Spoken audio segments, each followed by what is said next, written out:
আসসালামু আলাইকুম। সবাইকে আমন্ত্রণ জানিয়ে আজকের ভিডিও শুরু করছি। আমার আজকের রেসিপি মাছের মাথা ভুনা। প্রথমেই ভালোভাবে মাছের মাথাগুলো ধুয়ে নিয়েছি। এরপর নুন হলুদ মাখিয়ে ভেজে নেওয়ার পালা। কড়াইতে সয়াবিন তেল দিয়ে তেল গরম হয়ে আসলে এর মধ্যে মাছের মাথাগুলো দিয়ে দিয়েছি।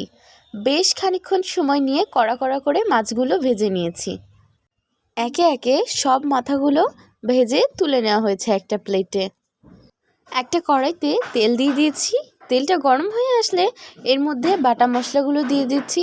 প্রথমেই দিচ্ছি আদা বাটা, শুকনো মরিচ বাটা, আর সাথে কিন্তু কাঁচা মরিচ বাটাও দিচ্ছি, কারণ মাথাগুলো ভুনা করলে বেশ মিষ্টি মিষ্টি হয়, সেজন্য বেশি পরিমাণে মরিচ বাটা দিতে হবে।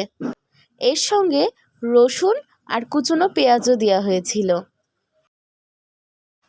কিছুক্ষণ ভালোভাবে মশলা কষিয়ে নেওয়ার পর এর মধ্যে দেওয়া হচ্ছে ভেজে নেওয়া পেঁয়াজ মরিচ রসুনের বাটা। যেহেতু এখানে দুইবারে মশলা বাটা ব্যবহার করা হয়েছে, সেই কারণে প্রথমের দিকে অল্প বাটা দিয়ে মশলা কষিয়ে নেওয়া হয়েছিল।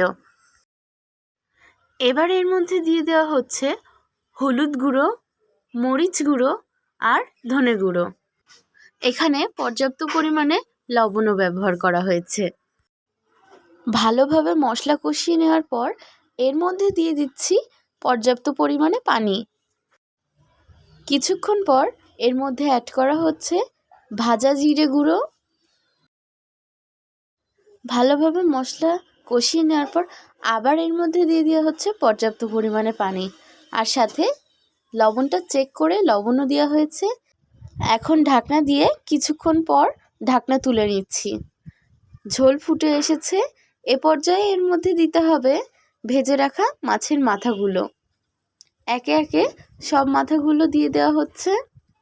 এই কড়াইটাতে সব মাছের মাথাগুলো আটছিল না বলে আমার আম্মু কড়াইটা চেঞ্জ করে নিল।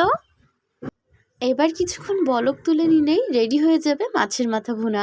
ভিডিওটি ভালো লাগলে লাইক, কমেন্ট আর প্লিজ সাবস্ক্রাইব করো আমার চ্যানেলটাকে। ফেসবুক থেকে দেখলে ফলো করো। সবাই ভালো থেকে সুস্থ থেকো।